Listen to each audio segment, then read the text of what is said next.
é o experimento da síntese da acetanilida. E antes de começar a apresentação, eu vou fazer justamente um apanhado histórico sobre o tema e depois a gente vai iniciar sobre o experimento.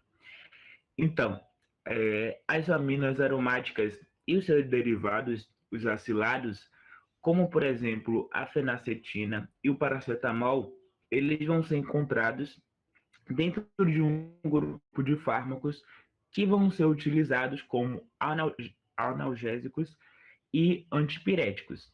Então, como as fontes naturais do analgésicos e desses antipiréticos, eles começaram a ser pequenas quando a gente compara com a grande demanda de medicamento, os cientistas acharam novos substitutos sintéticos para esses analgésicos e esses antipiréticos, como, por exemplo, em 1886 foi sintetizado a acetanilida e em 1887 a fenacetina foi introduzida no mercado. Só em 1893, com o novo composto, o paracetamol, ele foi é, sintetizado. Então, o uso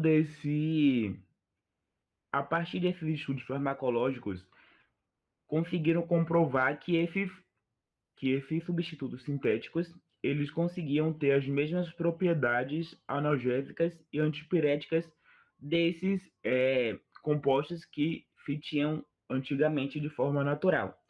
Então, o paracetamol ele começou a ser extremamente popular.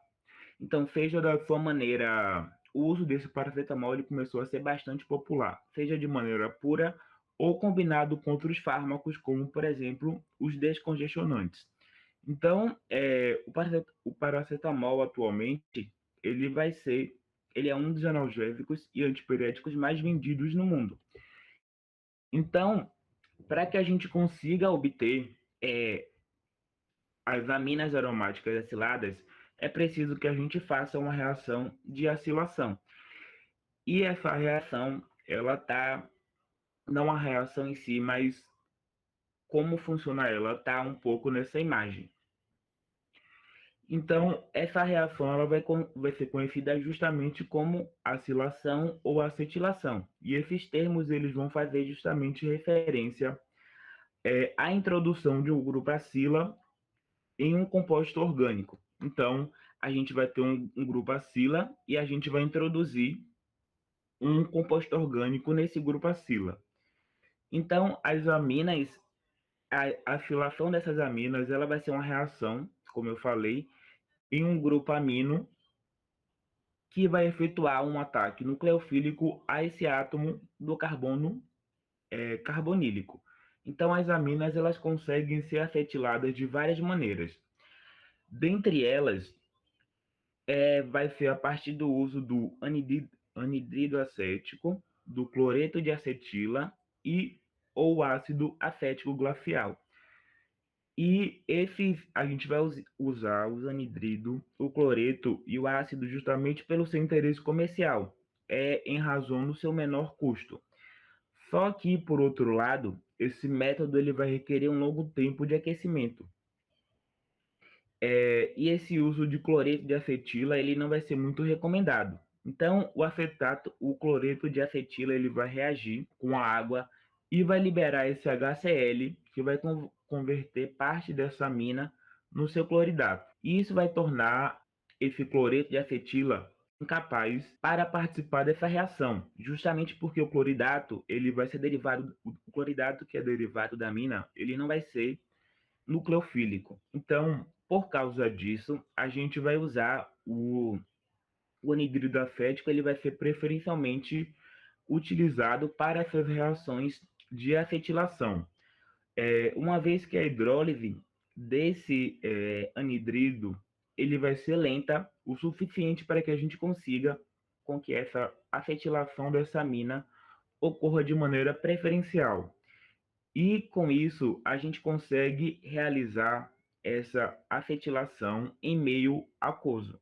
A acetilação ela vai ser frequentemente utilizada para grupos aminos, para proteger esses grupos aminos primários e secundários.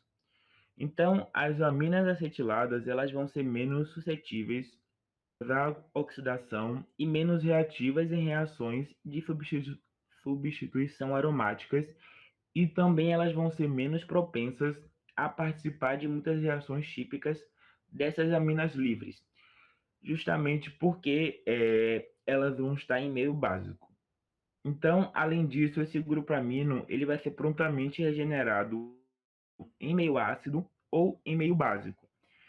Então, embora existam vários reagentes para se fazer a acilação, os dois reagentes mais comuns que conseguem provocar a acilação vão ser justamente os aletos ácidos e os anidritos. Os nucleófilos da reação de acilação vão ser o álcool ou os fenóis. Então, ambos vão dar origem a ésteres, amônias ou aminas. E na maioria dos casos, os aletos de acila, eles vão ser amplamente utilizados como agentes acilantes, porque eles vão formar eletrólitos fortes quando vão ser adicionados alguns catalisadores metálicos. Então, os reagentes que a gente vai utilizar é justamente o anidrido acético, o ácido acético anilina e o acetato de sódio. Eu trouxe algumas características desses reagentes. O acetato de sódio, ele vai ser um cristal incolor, inodoro e fluorescente. E com relação aos perigos, ele não vai apresentar risco à saúde. O anidrido acético, ele vai ser um líquido incolor com odor penetrante. Então, ele pode apresentar irritabilidade, corrosão. Então, isso pode causar queimaduras e danos aos olhos. Então, ele também apresenta risco moderado de incêndio. A anilina, ela vai ser uma das bases mais importantes, uma base orgânica mais importante para a obtenção de novos corantes e drogas. Ela vai ser um líquido oleoso, incolor, e que vai escurecer rapidamente por exposição ao ar e à luz. Ela vai apresentar um risco tóxico por absorção cutânea, ingestão, inalação e pela contaminação de alimentos e danos aos tecidos. O ácido acético ele vai ser um líquido incolor e quando ele está na sua forma pura, ele vai ser conhecido como ácido acético glacial. Ele vai apresentar risco moderado de incêndio e ele vai ser tóxico a partir da ingestão e da inalação. Eu meio que trouxe o mecanismo da reação, de como vai acontecê-lo. Ele vai acontecer justamente com o grupo amino, como eu falei para vocês, e a base ela vai efetuar um ataque nucleofílico sobre o carbono carboxílico. Então, a base ele vai atacar essa base sobre esse átomo. Então, esse anidrido acético, o cloreto de acetila ou ácido acético glacial, eles vão conseguir ser utilizados justamente para que a gente consiga obter a reação de acetilação dessa amina. Basicamente, vai ter um ataque nucleofílico sobre esse carbono da carboxila.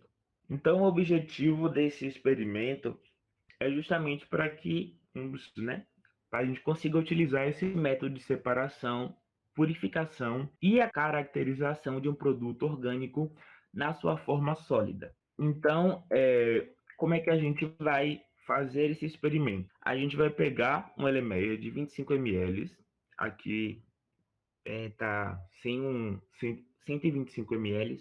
Posteriormente, a gente vai fazer uma suspensão de 2 gramas desse acetato de sódio em 8 ml desse ácido acético glacial. A seguir, com uma agitação constante, a gente vai pegar esse elemeia ainda e vai adicionar 2 ml de anilina e 2 ml do ácido acético. Isso a gente vai adicionar de maneira em pequenas porções. Anidrido acético. Então, após isso, após ocorrer a reação, a gente vai adicionar essa mistura também com agitação, mais ou menos 700 ml de água gelada. E a gente vai esperar resfriar, separar o sólido que vai ser formado 700 não, 70 ml de água gelada. E a gente vai justamente esperar resfriar, separar esse sólido que vai formar a partir da filtração a vácuo. A gente vai fazer aquela filtração a vácuo e a gente vai lavar com água gelada para que a gente consiga fazer a remoção de alguns reagentes que possam ficar naquele filtro. A gente vai recristalizar essa acetanilida em água, secar e a gente vai determinar o rendimento obtido e o percentual. Então, a gente também vai realizar ponto de fusão e análise espectrométrica para que a gente consiga realizar o teste de confirmação. A gente vai fazer como? A gente vai fazer uma regra de 3. Em 1 mol desse anidrido, a gente vai ter 102,09 gramas. A gente vai ver quanto de massa do anidrido acético a gente utilizou e a gente vai saber a massa desse anidrido acético que a gente utilizou. A segunda parte é justamente o cálculo dessa anilina. 1 mol de anilina vai ter 93,13 gramas. Vocês vão ver quanto de massa vocês utilizaram na anilina e vocês vão saber quanto de mol da anilina vocês vão ter. E como é que vocês vão calcular depois disso? Vocês vão igualar o número de mol da acetanilida com a anilina e vocês vão isolar. O número de mol ele vai ser justamente, mas basicamente vocês vão calcular a massa do anidrido acético, a massa da anilina, depois vocês vão igualar esses dois números de mol e vocês vão achar o quanto de rendimento vocês vão utilizar. Vai igualar o número de mol dos dois que você achou e vai achar o rendimento que vocês utilizaram. Então, a partir disso, a gente vai justamente montar a tabela que está no relatório, que vai ser justamente o rendimento teórico, o rendimento obtido e o rendimento percentual. Então, para que a gente consiga analisar a confirmação dessa reação, a gente também vai fazer o ponto de fusão e a gente vai analisar o espectro infravermelho da anilina e da acetanilina. Então, a partir disso, a gente vai justamente conhecer a reação a reação de acetilação de anilina e compreender alguns aspectos do mecanismo desta reação. E também compreender novamente o processo de recristalização. Então, essa primeira etapa que você tem de protonação do oxigênio da carbonila, isso favorece o ataque nucleofílico. Mas como a base já é suficientemente forte, não necessitando dessa parte da protonação, ela pode atacar sem essa protonação. No caso, o par de elétrons não ligantes do nitrogênio da anilina, ele ataca o centro eletrofílico de um desses carbonos, né? Carbonos carbonílicos. Você desloca o eletroligação para cima, para oxigênio, fazendo essa ligação, né? Aí depois esse par de elétrons que foi levantado para cima, ele volta e rompe a ligação com a outra parte da carbonila, e você libera esse íon aqui, que é o acetato, tá vendo? Que no caso aí você entraria o acetato de sódio também para que ele ocorra a desprotonação do oxigênio que a gente foi protonar lá em cima. Mas como a gente não está passando pela etapa ácida, né, você não precisa disso. Porque quando a dupla ligação ela retorna, ela já retorna liberando esse íon e a espécie que a gente quer, que é a acetanilida.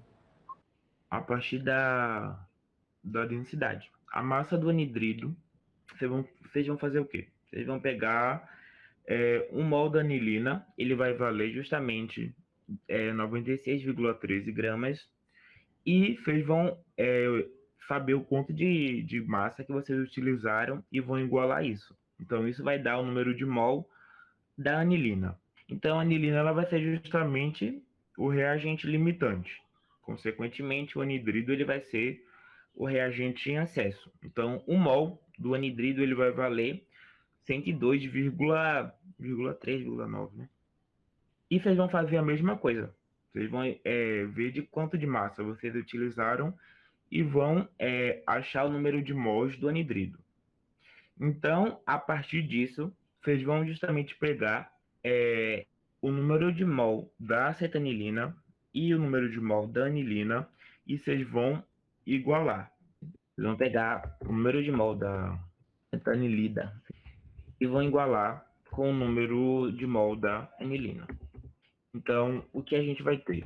A gente vai ter que 93,3 gramas dessa anilina, ele vai reagir com acetanilida. Com 135,1 da acetanilida. A massa, no caso, a massa desse experimento que eu vou botar aqui foi de um experimento que eu achei. Eles usaram 100,50 gramas da anilina. E eles querem saber justamente o quanto de massa dessa acetanilida eles tiveram ao final. Então, o quanto ao final desse experimento eles tiveram da acetanilida. Aí vocês vão achar justamente a massa dessa acetanilida que vocês vão ter a partir desse rendimento. Então, o que vocês vão fazer? Depois disso, vocês vão pegar o valor teórico. A massa que eles acharam da acetanilida foi justamente 22,5 gramas. E o que eles fizeram? Vocês vão pegar o valor real, vocês vão calcular o rendimento agora, né? Vocês vão pegar o valor real, vão dividir pelo valor que foi encontrado, nesse caso foi 22,5, e vocês vão multiplicar por 100. Isso vai dar justamente o valor